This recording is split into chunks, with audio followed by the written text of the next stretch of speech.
बिहानी।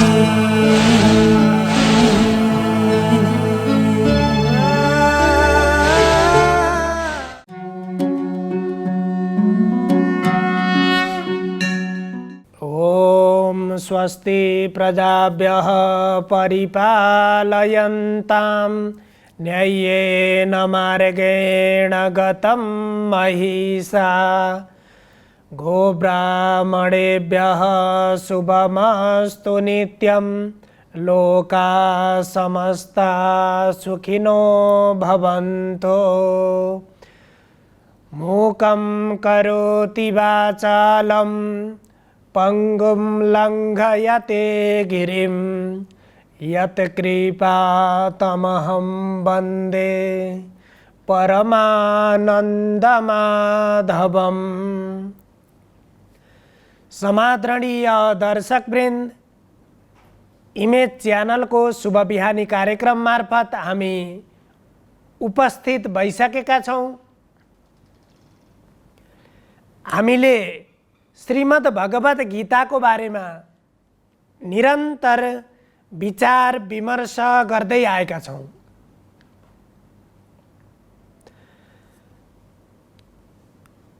गीता को 7औं अध्याय में जहाँ भगवान श्री कृष्णले अर्जुनलाई विज्ञानले युक्त भएको ज्ञान को बारेमा उपदेश गर्नुभएको छ र त्यसमा त्यो ज्ञानलाई जान्नको लागि, त्यो ज्ञानलाई प्राप्त गर्नको लागि अत्यन्त दुर्लभ छ। किनभने त्यहाँ भगवानले भन्नुभयो, हजारौं नरमा कोही सिद्धिको यत्न गर्दछ, सिद्धिमा पनि कोही नै म बुझ्छ तत्त्वपूर्वक। यो संसारमा भएका हजार मानिसहरूमा केही मानिसले मात्रै सिद्धिको लागि प्रयत्न गर्छन्। सिद्धिमा पनि कोही नै। अब जतिले सिद्धिको लागि प्रयत्न गरे तिनीहरू मध्ये पनि कोही मानिसले मात्रै वास्तवमा मलाई बुझ्छन्। भगवान श्री कृष्णले भन्नुभयो र त्यो भगवत तत्त्वलाई बुझ्नको लागि यहाँ यो सारा जगत कसरी बनेको छ र यो जगतको सृष्टि स्थिति र संहार कसरी चलेको छ, यहाँबाट भगवानले भन्न प्रारम्भ गर्नुहुन्छ।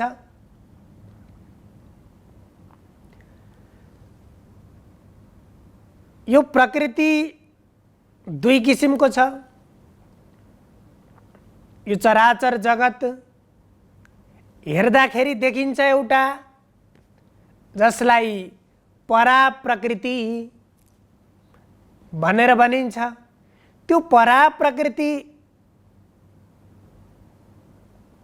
र अपराप्रकृति गरेर दुई किसिमको प्रकृतिमा अपराप्रकृति भौतिक स्वरूपको छ, जसलाई हामीले बाह्य रूपमा देख्न सक्छौं, देखिराखेका छौं। यो सम्पूर्ण देखिराखेको प्रकृति, यो संसार भनेको अपराप्रकृति। अब यो अपरा जगतलाई हामीले सजिलै देख्न सकेका छौं।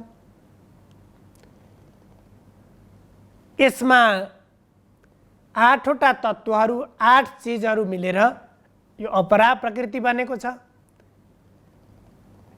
पृथ्वी, जल, तेज, वायु, आकाश, यी पंचतत्व, यी पाँचवटा चीज भनेको पूर्णतया भौतिक छन्। हामीले पृथ्वीलाई देख्न सक्छौं, जललाई हामीले देख्न सक्छौं, तेज भनेको प्रकाशलाई हामीले अग्निलाई देख्न सक्छौं, वायुलाई हामीले अनुभव गर्न सक्छौं, त्यसलाई प्रत्यक्ष रूपमा थाहा पाउन सक्छौं स्पर्शद्वारा, र आकाश भनेको शब्दात्मक आकाश छ। आकाशको गुण भनेको शब्द हो, त्यो शब्दलाई हामीले प्रत्यक्षीकरण गर्न सक्छौं।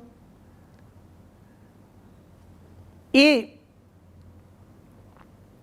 पाँचवटा तत्त्वहरू यी पूर्णतया भौतिक र त्यसदेखि अतिरिक्त मन, बुद्धि र अहंकार, यी आठवटा तत्त्वहरू रहेका छन्। र यसैलाई यहाँ भगवान श्रीकृष्णले भन्नुहुन्छ, अपरेयमितस्त्वन्यां प्रकृतिं विद्धि मे पराम्। अपरेयमितस्त्वन्यां प्रकृतिं विद्धि मे पराम्। जीवभूतां महाबाहो ययेदं धार्यते जगत। अब यहाँ परा प्रकृतिलाई बुझ्नको लागि यो ज्ञान स्वरूप छ र अपरा प्रकृति विज्ञान स्वरूप छ। अब जब यो ज्ञान र विज्ञानको मिलनबाट मात्रै यो सारा चराचर जगतलाई बुझ्न सकिन्छ। यी दुवैको ज्ञानबाट मात्रै। त्यसकारण भन्नुहुन्छ, जो पाँचवटा तत्त्व र मन, बुद्धि, अहंकार, यी 8 चीजबाट बनेको अपरेयम, यी 8 चीजबाट बनेको प्रकृतिलाई के भनियो? अपरा प्रकृति। हामीले सम्झिनु पर्छ अपरा प्रकृति। तद अन्याम, अब त्यति मात्रै छ त? यो संसार हामीले जे देखिराखेका छौं त्यतिबाट नै चलिराखेको छ। पृथ्वीको आफ्नो गुण छ। गन्धवती, पृथ्वी गन्धवान छ र त्यो गन्धवान पृथ्वीमा त्यहाँ सुगन्ध मात्रै छ। तर हामीले देखेको पृथ्वीमा सुगन्ध मात्रै छैन, दुर्गन्ध पनि छ। अब त्यहाँ अत्यन्त पृथ्वीको गुण पवित्र गन्धले युक्त भएको, सुगन्धले युक्त भएको पृथ्वी हो। त्यहाँ मनुष्यका, जीवका विभिन्न विकृत क्रियाकलापबाट त्यो सुगन्धले युक्त भएको पृथ्वी पनि दुर्गन्धित बन्दछ। त्यस्तै जल छ। त्यो जल तत्त्व बिनाको हामीले, त्यो रस बिनाको हामीले न संसारलाई कल्पना गर्न सक्छौं, न आफूलाई कल्पना गर्न सक्छौं।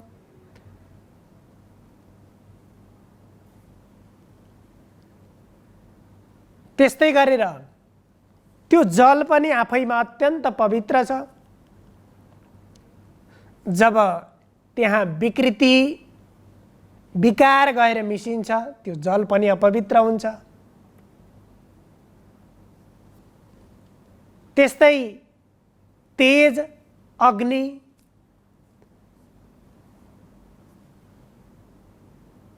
सम्पूर्ण चीजलाई, सम्पूर्ण कुरालाई पचाउने, त्यसलाई जलाउने त्यो सामर्थ्य भएको अग्नि, जहाँ सूर्यको कान्ति, सूर्यको प्रभा र चन्द्रमाको प्रभा पनि त्यही तेज स्वरूप छ, प्रकाश स्वरूप छ, ज्योति स्वरूप छ। वायु, अत्यन्त सुन्दर वायु र आकाश, आकाश भनेको शब्दमय छ आकाश। यो संसारमा कोही मानिस र कुनै वस्तुबाट आवाज नगरे पनि यो संसारमा शब्दमय छ। हामीले सम्पूर्ण बाहिरका शब्दहरूलाई हाम्रा कान बन्द गरेर राखे पनि यहाँ ओंकारको ध्वनि आइरहन्छ। यो ब्रह्माण्डमा नै त्यही प्रणवबाट नै, त्यही ओंकारबाट नै यो संसार, यो विश्व ब्रह्माण्डको सृष्टि हो, जहाँ तीन तत्व अ, उ, म, यी तीन तत्वहरू छन् र ती तीन तत्वबाट बनेको अब अहिले त्यसैलाई हामीले ब्रह्माको स्वरूपबाट सृष्टि, विष्णुको स्वरूपबाट पालन र रुद्रको स्वरूपबाट संहार। अब यो तीन कुराले के बुझाउँछ भने संसार भनेको यो बाहिर देखिएको यो भौतिक संसार हुन्छ, त्यो संसारको स्वरूप कस्तो छ भनेर भन्नु पर्दाखेरि यति ओमले यो संसारको सम्पूर्ण अर्थलाई वहन गरेको छ। यही प्रणवले, किनभने यो संसारमा अ को अर्थ सृष्टि हो। प्रत्येक दिन यहाँ नयाँ नयाँ कुराको सिर्जना भइराखेको छ, नयाँ नयाँ जीवहरूको यहाँ सृष्टि सिर्जना भइराखेको छ। विभिन्न वनस्पतिहरू यहाँ उम्रिराखेका छन्, उत्पत्ति भइराखेका छन्। विभिन्न जीवदेखि वृक्ष वनस्पतिसम्म सबैको सृष्टि र यो जगतको धर्म भनेको पनि यो संसारको धर्म भनेको पनि हरेक जीवको उत्पत्ति र त्यो जीवले गर्ने कर्म, त्यसबाट पनि नयाँ कुराको सृष्टि यो संसारमा भइरहन्छ। दोस्रो, सृष्टि मात्रै हुँदैन, अ उ उकारको अर्थ यहाँ विष्णु पालनकर्ता। अब त्यो जुन वस्तुको सृष्टि हुन्छ त्यसको संरक्षण हुन्छ, पालन हुन्छ। हरेक जीवले, हरेक वृक्ष वनस्पतिले आफूले सृष्टि गरेको चिजलाई पालन गर्ने, संरक्षण गर्ने प्रयत्न गरिराखेका हुन्छन्। त्यस्तै गरेर पालन मात्रै, संरक्षण मात्रै हुँदैन। यहाँ के भइराखेको छ, हरेक दिन फेरि हरेक क्षणमा त्यो सृष्टि भएको जीव होस् अथवा वृक्ष वनस्पति होस्, त्यसको फेरि नाश पनि हुँदै गइराखेको छ। त्यसबारे यो संसारको धर्म नै सृष्टि, स्थिति र संहार हो। यो सृष्टि, स्थिति र संहार त्यसै मार्फत भइराखेको छ, जसलाई यहाँ भन्नुहुन्छ पराप्रकृति। यो प्रकृतिमा जो देखिएको छैन तर स्वाभाविक रूपमा भइराखेको छ, त्यो पराप्रकृतिको कारणले गर्दा त्यो भइराखेको छ। देखिएको छ, अपराप्रकृति देखिएको छ। त्यसो भएर यहाँ भन्नुहुन्छ अपरेयमितस्त्वन्यां प्रकृतिम विद्धि मे पराम। अब यो अपरा भन्दा अर्को पराप्रकृति पनि छ भन्ने कुरा जान्नु पर्दछ। जीवभूतां महाबाहो अब त्यो जुन दोस्रो परा प्रकृति भनेर भनियो, त्यो परा प्रकृति महाबाहु हे अर्जुन। अब यहाँ अर्जुनलाई यो परा र अपरा यो प्रकृतिको बारेमा बताउने सन्दर्भमा हे वीरशाली, हे बलशाली अर्जुन, तिमी यो जान्नलाई, यो बुझ्नको लागि तिमी समर्थ छौ।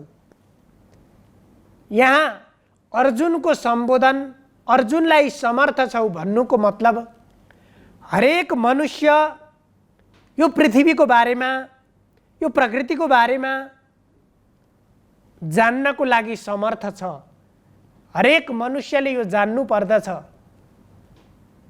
भनेर भगवानले मानवलाई र मानवको प्रतिनिधिको रूपमा अर्जुनलाई सम्बोधन गर्नुभएको छ। जीवभूतां महाबाहो, हे महाबाहु, हे अर्जुन, अब यो सम्पूर्ण जीवहरूले युक्त भएको, वृक्ष वनस्पतिले युक्त भएको 8 तत्त्वले बनेको यो प्रकृति जुन देखिएको छ, यो प्रकृतिलाई अपरा प्रकृति र यहाँ जुन सृष्टि स्थिति र संहार भइराखेको छ, यसलाई सृष्टिको रूपमा ब्रह्मा, पालनको रूपमा विष्णु र संहारको रूपमा रुद्र स्वरूपमा भइराखेको छ। त्यो जुन अदृश्य रूपमा प्रत्येक क्षण क्षणमा यो संसारका गतिविधिहरू, उत्पत्ति, स्थिति र संहार निरन्तर भइराखेको छ। यो कसरी भएको छ? ययेदं धार्यते जगत। अब तिमीले देखेका छौ, यहाँ हामीले देख्न सकेका छौँ, जुन देखेको संसार अपरा प्रकृति हो। यति अपरा प्रकृतिलाई मात्रै जानेर पुग्दैन, त्यसदेखि अर्को परा प्रकृति छ र त्यो परा प्रकृतिले सम्पूर्ण यो जगतलाई चलाइराखेको छ। जसरी शरीरलाई हामीले देखिराखेका छौँ, तर यो शरीरलाई चलाउने शक्ति भनेको यही शरीरभित्र लुकेर रहेको छ। त्यस्तै गरी यो सम्पूर्ण चराचर जगत, यो प्रकृति पनि भौतिक रूपमा हामीले 8 तत्त्वबाट बनेको प्रकृति हामीले देख्न सक्छौँ र त्यो अपरा प्रकृतिलाई धारण गर्ने, त्यो अपरा प्रकृतिलाई चलाउने जुन चेतन तत्त्व हो, त्यो चेतन तत्त्वले गर्दा नै जड तत्त्व धानिएको छ। हामीलाई जिज्ञासा हुन सक्छ, यो बाहिर देखिएको प्रकृति जड प्रकृति हो। कुनै पनि जड पदार्थ चेतन बिना सञ्चालित हुन सक्दैन। विज्ञानको नियम हो यो। अब यो हाम्रो शरीर पनि जब हामी भित्रको चेतन तत्त्व हामीबाट, यो शरीरबाट निस्केर जान्छ, त्यसपछि सिधा भएर उभिन सक्ने, यसरी आसनमा बस्न सक्ने, बसेर विभिन्न कुराहरू सुन्न सक्ने, बोल्न सक्ने जुन हामीमा त्यो सामर्थ्य छ, त्यो सामर्थ्य हामीभित्र भएको त्यो चेतन तत्त्वको कारणले गर्दा त्यो सामर्थ्य छ। जब त्यो चेतन तत्त्व हामीबाट अलग हुन्छ, त्यति बेला यो अहिले ठाडो भएर सिधा भएर बसिराखेको, उभिराखेको शरीर पनि भुइँमा लड्छ। हामीले त्यो चेतन तत्त्व गइसकेको शरीर एउटा मुर्दा समान हुन्छ। त्यसो भएर जसरी यो शरीरलाई चलाउने एउटा चेतन तत्त्व छ, त्यस्तै यो बाहिरको संसारलाई, यो प्रकृतिलाई चलाउने पनि परा प्रकृति छ। त्यो परा प्रकृतिकै कारणले अपरा प्रकृति यो संसार चलिराखेको छ। हामीले सबैभन्दा पहिला यो कुरालाई बुझ्नुपर्छ। सर्वे भवन्तु सुखिनः, सर्वे सन्तु निरामया, सर्वे भद्राणि पश्यन्तु, मा कश्चित् दुःखभाग् भवेत्। हजुरहरूको दिन शुभ होस्। धन्यवाद।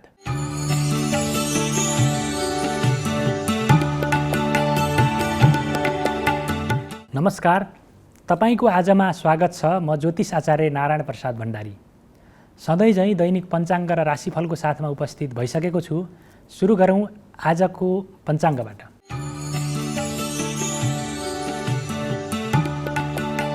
आज विक्रम सम्वत 2079 श्रावण 11 गते बुधबार, ईस्वी सम्वत 2022 जुलाई 27 तारिक, नेपाल सम्वत 1142, नल नामक संवत्सर, सूर्य दक्षिणायन, वर्षा ऋतु, श्रावण कृष्ण पक्ष चतुर्दशी तिथि, पुनर्वसु नक्षत्र, हर्षण योग, भद्राकरण, आनन्दादि योगमा गद योग रहेको छ। आज चन्द्रमा मिथुन राशिमा भ्रमण गर्नेछन्। आज मध्याह्न 12 बजेदेखि दिउँसो 1:30 बजेसम्म राहुकाल रहने भएकाले त्यस अवधिमा सम्भव भएसम्म कुनै पनि शुभ कार्यको थालनी नगर्नुहोला। काठमाडौँमा सूर्योदय बिहान 5:25 भयो भने सूर्यास्त साँझ 6:54 हुनेछ। अब लागौँ 12वटा राशिहरूमा ग्रहहरूको प्रभाव आजको दिनमा के कस्तो रहनेछ भन्नेतर्फ। मेष राशि। मेष राशि हुनेहरूका लागि आजको दिनमा पराक्रममा वृद्धि हुनेछ। आत्मविश्वासको कारणले गर्दाखेरि, आत्मबलको कारणले गर्दाखेरि आँटे ताकेका कामलाई सजिलैसँग पुरा गर्न सकिने र लामो समयदेखि रोकिएको काम पनि सम्पादन गर्न सकिने योग रहेको देखिन्छ। त्यसै गरी धर्म कर्ममा मन जानेछ, सेवामूलक भाव जागृत हुनेछ। त्यसै गरी मनमा पनि सकारात्मक विचारको उदय हुनेछ। त्यसै गरी शरीरमा आरोग्यता उत्पन्न हुनेछ भने बौद्धिक कार्य अथवा अध्ययन अध्यापनको क्षेत्र, खोज अनुसन्धानको क्षेत्रमा पनि मेहनत अनुसारको सफलता हात पर्ने योग आजको दिनमा रहेको छ। वृष राशि। वृष राशि हुनेहरूका लागि आजको दिन मध्यम खालको रहेको देखिन्छ। आजको दिनमा गरेका निर्णयहरू भविष्यमा त्यसबाट पछुताउनु पर्ने अवस्था पनि रहनेछ अथवा त्यस्ता निर्णयहरू विवादित बन्नेछन्। त्यसकारणले गर्दाखेरि कुनै महत्त्वपूर्ण ओहदामा रहेका व्यक्तिले निर्णय गर्दाखेरि आजको दिनलाई सकेसम्म प्रयोग नगर्नुहोला। त्यसै गरी आजको दिनमा गरेका कामहरूले पनि उचित मूल्याङ्कन नहुने अथवा त्यसको जस प्राप्त गर्न नसकिने अवस्था रहनेछ। कसैबाट अपमानित हुनुपर्ने, आरोपित हुनुपर्ने अवस्था पनि आजको दिनमा रहनेछ। तथापि आजको दिनमा मित्रजन अथवा शुभचिन्तकहरूले भने सकेको सहयोग गर्नेछन् अथवा साथ दिनेछन्। मिथुन राशि। मिथुन राशि हुनेहरूका लागि समय शुभ रहेको देखिन्छ। जटिल ठानिएका काम पनि साथीभाइको सहयोग अथवा साथको कारणले गर्दाखेरि सहजै रूपमा सम्पादन हुनेछन्। त्यसै गरी काम गर्ने उमङ्गमा, जोसमा पनि वृद्धि हुनेछ। पारिवारिक सम्बन्ध अत्यन्तै सुमधुर र घनिष्ठ भएर अगाडि बढ्नेछ। परिवारको साथ सहयोगको कारणले गर्दाखेरि जटिल ठानिएका कामहरू पनि सहजै रूपमा पुरा गर्न सकिनेछ। त्यसै गरी व्यापार व्यवसायमा पनि उन्नति हुनेछ अथवा सोचे जस्तो कारोबार हुन सक्नेछ। आरोग्यता प्राप्ति हुनेछ शरीरमा। मनमा पनि सकारात्मक विचारहरू प्रवेश गर्नेछन्। सकारात्मक विचारहरूको बाहुल्यता हुनेछ। त्यसै गरी अध्ययन अनुसन्धान, पठन पाठनको क्षेत्रमा पनि रुचि पैदा हुनेछ र निर्णय क्षमतामा पनि वृद्धि हुनेछ। कर्कट राशि। कर्कट राशि हुनेहरूका लागि आजको दिन केही चुनौतीपूर्ण रहेको छ। अरूको काममा समय खर्च गर्नुपर्ने अवस्था रहनेछ। त्यसै गरी कसैको बहकाउमा लगाएर काम गर्दाखेरि पश्चातापको अवस्था सिर्जना हुनेछ भने अनुत्पादक क्षेत्रमा पनि धनराशिको खर्च हुनेछ। धनमाल चोरी हुन सक्ने अवस्था रहेको देखिन्छ भने सवारी साधनहरू चलाउँदाखेरि पनि केही सावधानी अपनाउनु पर्ने समय आजको लागि रहेको छ। त्यसै गरी आश्वासन देखाउनेहरूले नै धोका दिन सक्छन् अथवा झुक्क्याउन सक्छन्। उनीहरूको सहयोग प्राप्त गर्न नसकिने अवस्था रहनेछ। त्यसै गरी आजको दिनमा मित्रजनसँग पनि मनमुटाव अथवा मनोमालिन्यता उत्पन्न हुनेछ। सिंह राशि। सिंह राशि हुनेहरूका लागि आजको दिन अनुकूल रहेको देखिन्छ। आजको दिनमा आय आर्जनको क्षेत्र अत्यन्तै सशक्त रूपमा अगाडि बढ्नेछ। व्यापार व्यवसायबाट मनज्ञ रूपमा मुनाफा आर्जन गर्न सकिने अवस्था रहेको देखिन्छ। त्यसै गरी पठन पाठनको क्षेत्रमा पनि अपेक्षित रूपमा सफलता प्राप्त गर्न सकिने अवस्था रहेको देखिन्छ भने आत्मविश्वास र आत्मपराक्रममा पनि वृद्धि हुनेछ। पति पत्नीसँगको सहकार्यबाट नयाँ कामको थालनी गर्न सकिने योग रहेको देखिन्छ भने भोलिको पनि सकारात्मक प्रभाव बढेर जानेछ। कन्या राशि कन्या राशि हुनेहरूका लागि आजको दिनमा प्रशासनिक कार्यहरू सरकारी कार्यहरूबाट सजिलैसँग आफ्ना कार्यहरू सम्पादन गर्न सकिनेछ।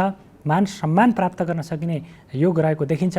जागिरमा पदोन्नति हुनेछ। साथी सहकर्मीको सहयोग अथवा साथको कारणले गर्दाखेरि जटिल ठानिएका कामहरू पनि सहजै रूपमा पुरा गर्न सकिनेछ। आफ्नो जिम्मेवारी अथवा दायित्वलाई सजिलैसँग वहन गर्न सकिने योग रहेको देखिन्छ भने नयाँ खालका अवसरहरूले पनि पछ्याउने छन्। शरीरमा आरोग्यताको स्थिति उत्पन्न हुनेछ भने शत्रुवर्ग अथवा तपाईँको कुभलो चाहनेहरूका क्रियाकलापलाई नियन्त्रण गरेर आफ्ना कामहरूलाई सशक्त रूपमा अगाडि बढाउन सक्नुहुनेछ। तुला राशि तुला राशि हुनेहरूका लागि आजको दिनमा अधिक परिश्रमको कारणले गर्दाखेरि कार्यबोझको कारणले गर्दाखेरि थकानको महसुस हुनेछ। त्यसै गरी आजको दिनमा मनमा पनि विभिन्न कुराहरू खेल्नेछन्। नकारात्मक भावनाहरू पैदा हुनेछन्। गरेका कामहरूले उचित परिणाम नदिँदाखेरि मन खिन्न हुनेछ।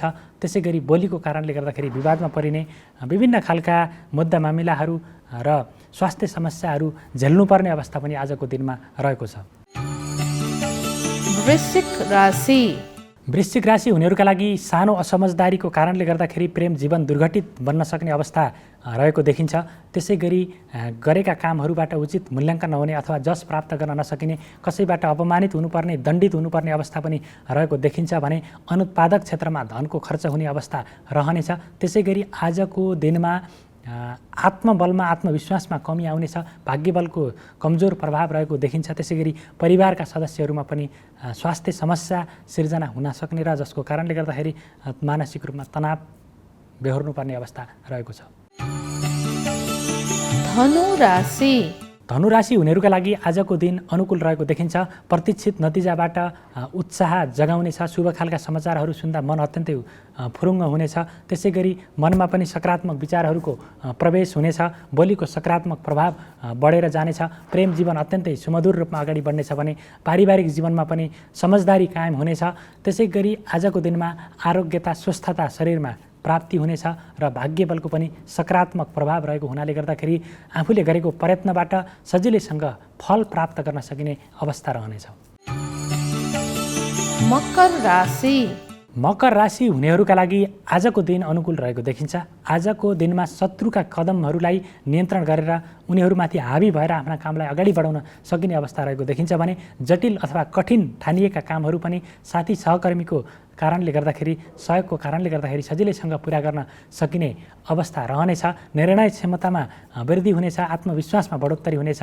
त्यसै गरी व्यापार व्यवसायमा पनि मनज्ञ रूपमा लाभ अथवा मुनाफा आर्जन गर्न सकिने आजको लागि दिन रहेको छ।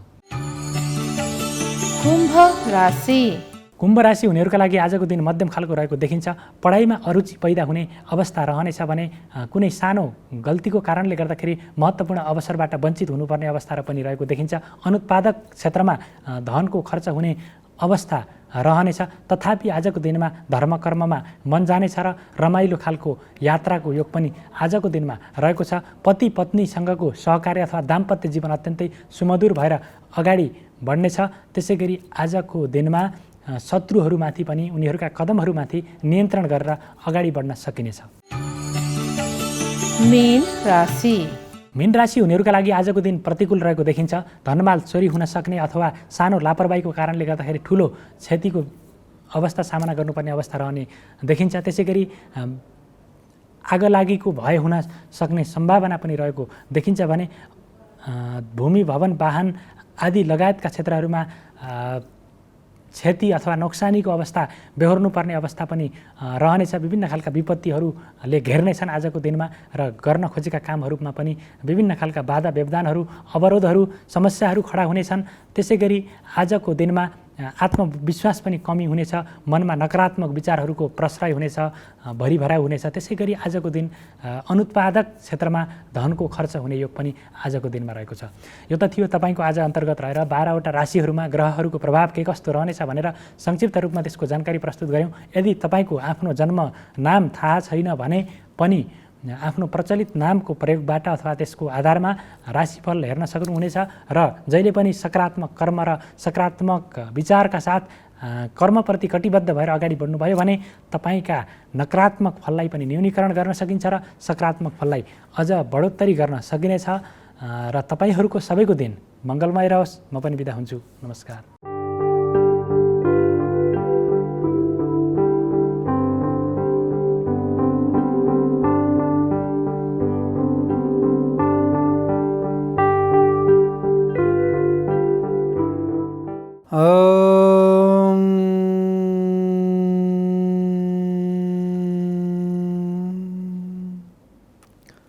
वन्दे देवं मापतिं सुरगुरुं वन्दे जगत्कारणं वन्दे पन्नगभूषणं मृगधरं वन्दे पशुनापतिं वन्दे सूर्यशशाङ्कवन्दिनयनं वन्दे मुकुन्दप्रियं वन्दे भक्तजनाश्रयं जबरदं वन्दे शिवं शङ्करम्। नमस्कार, यहाँलाई स्वागत छ सत्सङ्गत कार्यक्रम। आदरणीय सज्जन भक्तवृन्द, आजको विषय प्रसङ्ग लिएर उपस्थित भएको छु। भगवान भूतनाथ भोले बाबाको 12 ज्योतिर्लिङ्गको महिमा। 12 ज्योतिर्लिङ्ग मध्यमा भगवानले पद्म पुराण, शैव पुराण, शिव पुराणमा चाहिँ नि भन्नुभएको छ कि म नेपाल देशमा, नयाँपाल देशमा चाहिँ नि प्राकट्य भएर पशुपतिको नामले चाहिँ नि विख्यात भएर रहन्छु भनेर बगैदा साथ भगवानले भन्नुभएको छ। अरू कुनै देशमा जन्मन्छु भन्नुभएको छैन भगवानले।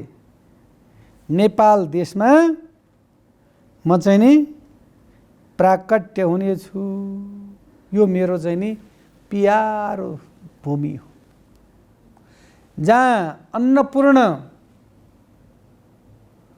गौरी शङ्कर, ठुला ठुला हिम शिखरहरू छन्। त्यस्तो स्थानमा जब म चाहिँ नि प्राकट्य भइसकेपछि पाशुपत क्षेत्रमा चाहिँ नि मेरो ज्योतिर्लिङ्ग प्राकट्य हुनेछ।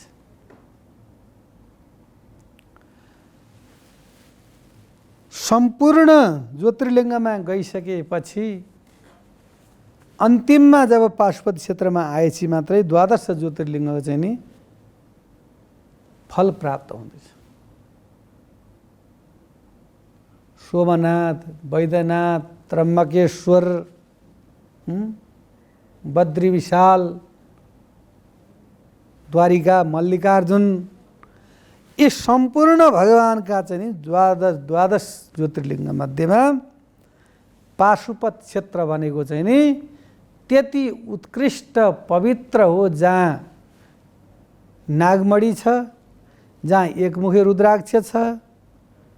त्यस्तो प्रकारको देदीप्यमान भूमिमा गएर यदि कसैले जीवनमा एकपल्ट भूतनाथ भोले बाबाको सच्चा प्रेमले दर्शन गर्छ भनेदेखि त्यसको पुनर्जन्म न विद्यते, अर्को जन्म हुँदैन। अर्को जन्म नहुनका लागि कसरी प्रणाम गर्नुपर्छ भन्दाखेरि सम्पूर्ण मनोभावनालाई निष्काम भाव बनाएर प्रेमपूर्वक द्रवीभूत भएर चाहिँ नि भगवानलाई चाहिँ नि दर्शन त्यो व्यक्तिले गर्छ भनेदेखि फेरि चाहिँ नि जन्म मर्नको चक्करमा आउनु पर्दैन। एउटा श्लोकमा वर्णन गरिएको छ, एकोपि कृष्णस्य कृत प्रणामो दृष्टि सताम दर्शने तु भवतनुनाम। एकस्य कृष्ण तथ प्रणाम, एकपल्ट कृष्णलाई एकपल्ट प्रणाम गरिसकेपछि द्वादश वृद्धेन तुल्यम, द्वादश असमेत गर्ने चाहिँ नि तुल्य हुन्छ। द्वादश यदि पुनरेति जन्म, द्वादश भनेको 12 पल्ट अश्वमेध गर्नेको चाहिँ नि फेरि जन्म हुन्छ रे।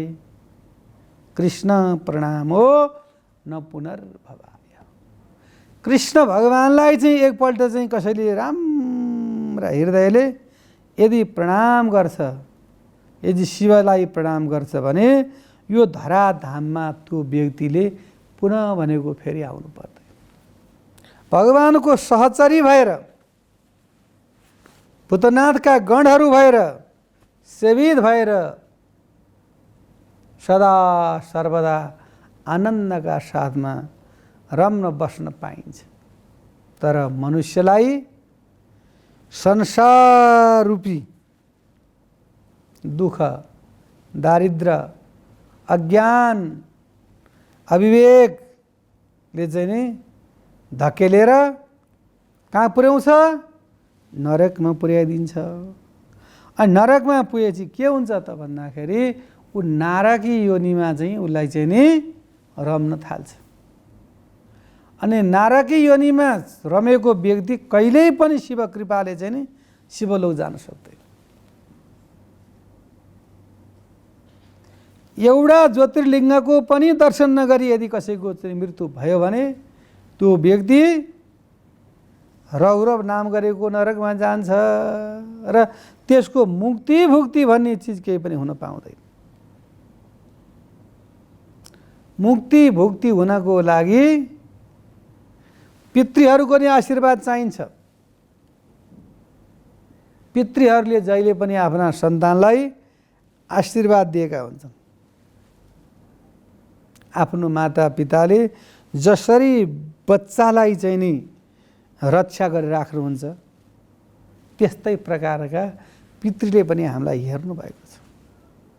यो शिव तत्त्व भनेको, विष्णु तत्त्व भनेको, राम तत्त्व भनेको, कृष्ण तत्त्व भनेको यो पनि एउटा चाहिँ नि परमात्माको सत्ता हो।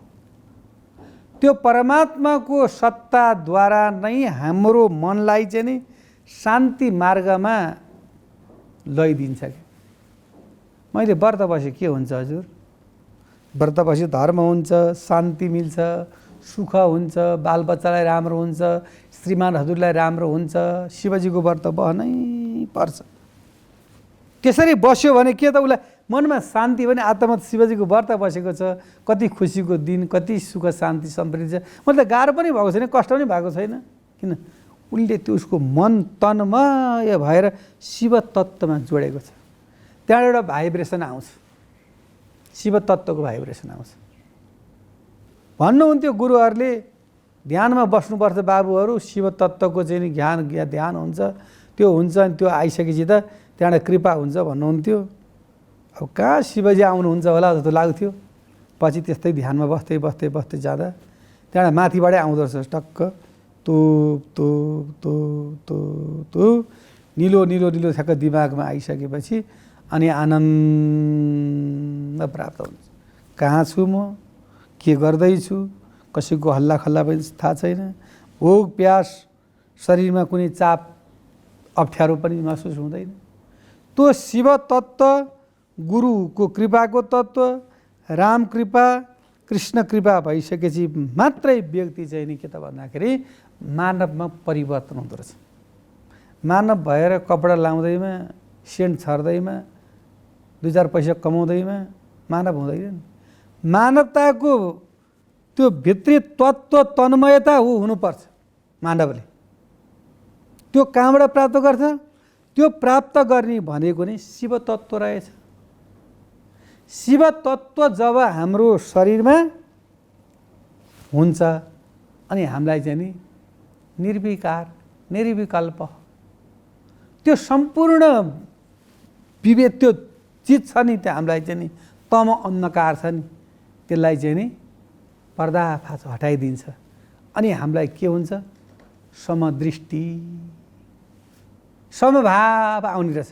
त्यो समदृष्टि र समभाव आइसकेपछि अनि के भयो कुञ्जरा भनेको हात्ती, हात्तीदेखि कमिलो पर्यन्त नै हजुरले के देख्नुभयो त भने शिव तत्त्व देख्नुभयो। अनि हजुरलाई कुनै प्रकारको फरक परेन, हजुर पनि मै पनि हजुर, सम्पूर्ण कुराको दृष्टिगोचरै एउटै भइसकेपछि त त्यो व्यक्तिले त भिन्नता भन्ने कुरा पाउँदैन नि। त्यो भिन्नता नपाइसकेपछि अनि त्यसले चाहिँ त्यसको चाहिँ के त भन्दाखेरि असीम कृपा हुन थाल्छ परमात्मामा। अनि असीम कृपा हुँदै हुँदै गइसकेपछि अनि त्यो चाहिँ के त भन्दाखेरि गुरु बन्दछ र अनि त्यो ब्याट्री त्यसको फुल भयो। त्यसबाट शिव तत्त्वबाट उसको चाहिँ नि ज्ञान जब मानवमा आइसकेपछि अनि त्यसले चाहिँ नि परमात्माकै नामको चाहिँ नि ब्रेकिङ गर्न चाहन्छ।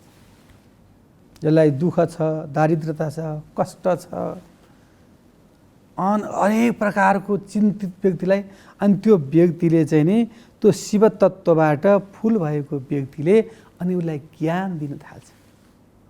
अनि त्यो ज्ञान बाँड्दै बाँड्दै बाँड्दै गएपछि जसरी मूल फुट्दाखेरि त्यो मूलको पानीहरू जति यिनीहरूको पानी निकाले उति शुद्ध, उति कञ्चन, उति पवित्रता, उति निर्मल भएर आउँछन्। अब म अहिले बोलिरहेको छु शब्दहरू भगवान्ले चाहिँ दिइरहनु भएको छ। अब बोलिन भन्दा के हुन्छ शब्दहरू त्यसै ती शब्दहरू त कहाँ जान्छ। यी शब्दहरू कहाँबाट आउँछ भन्दाखेरि परमात्माका कृपाद्वारा ल गरिखा है, तँलाई पनि केही शक्ति दिन्छु भनेर परमात्माले दिनुभएको छ। हो त्यो शिव तत्त्वको शक्ति केही रूपमा थोरै रूपमा चाहिँ जब हामी कहाँ आयो भने अनि हामीले त्यसलाई चाहिँ नि फिल्टरिङ गरेर अनि त्यसलाई चाहिँ के त भन्दाखेरि बाँड्न सक्छ। त्यो लिनको लागि चाहिँ के गर्नु पर्यो भन्दाखेरि गुरुको आवश्यक पर्छ फेरि। अनि गुरुको आवश्यक पछि गुरुले त्यो सम्पूर्ण ज्ञान चाहिँ नि त्यो शिष्यलाई दिनुहुन्छ। के को शिव तत्त्वको। त्यो शिव तत्त्वको चाहिँ त्यो ज्ञान जब पाइसकिसकेपछि अनि त्यो चेलो भनौँ अनि ऊ चाहिँ के हुन्छ त भन्दाखेरि शान्ति मार्गमा जान्छ। अनि उसले के भन्छ भगवान्लाई वाणी गुणानुकथने श्रवणौ कथायाम हस्तौ च कर्मसु मनस्तव पाद योर्न स्मृत्याम तव शिरस नम तवे निवासे दृष्टि सताम दर्शने तु भवत् तनुना। प्रभु मेरा यी हस्तकमलहरू छन्, यी हस्तकमलहरूले चाहिँ केवल स्वादिष्ट भोजन ग्रहण गर्नको लागि होइन, तास फिट्न कौडा खेल्नको लागि होइन, भगवानको सेवा गर्नको लागि चाहिँ नि हात बनेका हुन्। यी चरणहरू बनेका छन् नि, यी चरणहरू भगवानका मन्दिरमा जानको लागि बनेका छन्। यी नेत्रहरू बनेका छन्, यी नेत्रहरूले चाहिँ निदाउने मात्रै होइन, नेत्रले भगवानको चाहिँ श्री विग्रहलाई हेर्ने हो। मन्दिरमा भक्तहरू जान्छन्, प्रभु मलाई यस्तो सोतो, एकछिन पनि बिचरा भगवानलाई हेर्न सक्दैन, उसले आँखा बन्द गरिहाल्छ। भगवानलाई त हेर्ने हो, कस्तो पोसाक छ आज भगवानले, कस्तो लाउनु भएको छ भगवानलाई चाहिँ, कस्तो चाहिँ नि चन्दन छ, त्यो सबै कुराको चाहिँ नि फोटो खिच्ने क्या क्यामेराले केटी फोटो खिच्ने। यो कर्ण पाएर यदि चाहिँ नि शिव तत्त्वको ज्ञान पाएन भने यो कानको पनि केही अस्तित्व छैन। यो गरगना लाउनको लागि मोबाइल केदारी ठोस्नको लागि त मात्रै बनाएको होइन, यो भगवानको तत्त्व सुन्नको लागि बनाएको श्रोत्राकार। यो शिरको भाग पाएर चाहिँ के गरी भगवानको चरणमा गएर दण्डवत गर्न सकिएन, आफूभन्दा ठुलोसँग झुक्न सकिएन भनेदेखि यो शरीरकै औचित्य छैन। त्यही नै हो भागवतमा भन्छ वाणी गुणानुकथने श्रवणौ कथायाम हस्तौ च कर्मसु मनस्तव पादयोर्न मृत्यस्तव शिरस्तव न सज्जव जगत् प्रणामो दृष्टि सताम दर्शने तु भवत् तनुना। प्रभु अन्तिममा एउटा कृपा गरिबक्सोस् कि सन्तद्वारा कृपा हुनुपर्छ। भगवानले डाइरेक्ट कृपा गर्न सक्ने क्षमता छैन भगवानको। गुरुले भगवान गोविन्दलाई चिनाइनुहुन्छ अनि भगवानले तब मात्रै गएर चाहिँ नि त्यहाँ चाहिँ नि रक्षा गर्नुहुन्छ। आफ्नो व्यक्ति ठुलो पावरको मान्छे छ भने फलाउनलाई मैले गेटा पठाइदिएँ हजुर भित्र इन्ट्री गरौँ भने चाहिँ ट्याक्कै हुन्छ, चिना छैन भने हुँदैन। त्यो इन्ट्री गराउने नाउ भनेकै गुरु हो। त्यो गुरुले यो मेरो चेलो हो, यो शिव तत्त्वमा लागेको छ, यो शिव महिमामा एकदम प्रोक्त छ है, यसलाई इन्ट्री गराइदिनु, 1 नम्बरमा नाम राखिदिनु भनेर जब सिपासी गरिसकेपछि अनि त्यो चाहिँ नि स्वयं भुवाको चेलो भयो र तन्मयता भयो। अनि भगवानमा त्यो आश्रित भयो, त्यो ज्ञानी भयो, निर्विकल्प, निर्विकार, निर्विशेष, निरीह प्रभु परमात्मा भगवानको साक्षात्कार त्यसले चाहिँ नि दर्शन पाइसकेपछि उसलाई विश्वका सम्पूर्ण चिजहरू फिका पर्दछ, राम्रो लाग्दैन नि। तत्त्वदर्शी व्यक्तिहरूले सबै कुरा बुझिसकेपछि त अनि के हेर्ने, के घुम्ने, के खाने, के विचार गर्ने, केही कुराको उनीहरूलाई ज्ञान हुँदैन। त्यस्तो प्रकारको शिव महिमा, शिव तत्त्वको ज्ञान चाहिँ यदि व्यक्तिले नित्य निरन्तन गरिरहन सक्छ भने त्यसको जीवनमा सर्वेश्वर भगवान शालिग्राम नर्मदेश्वरले असीम कृपा गरेर त्यसलाई गुरु कृपा हुन्छ र भगवानको त्यसलाई चाहिँ प्रत्यक्ष छत्र छायामा ऊ बस्न पाउँछ भने उसलाई सुख, शान्ति, समृद्धि, ऐश्वर्य, ज्ञान, विवेक उसले सम्पूर्ण पाउँछ। र यो श्रावण महिनाकोमा शिवजीको महिमामा हामी रमौँ, हामी मन्दिर जाउँ, हरिया कपडाहरू लगाउँ, पहेँलो पीतवस्त्र लगाउँ, किन भगवानलाई त पीताम्बर पनि अति प्रिय हो नि, शिवजीको लागि त पीताम्बर प्रिय हो। र त्यस्ता कपडा लगाएर व्रत बसेर भजन कीर्तन गरेर हामीले यदि कर्म गर्छौँ भनेदेखि यो जीवन, परजीवन, यहलोक परलोक सम्पूर्ण पार हुनेछ भन्दै आजको कार्यक्रमबाट बिदा हुन चाहन्छु। ओम नमः शिवाय। शुभ बिहानी।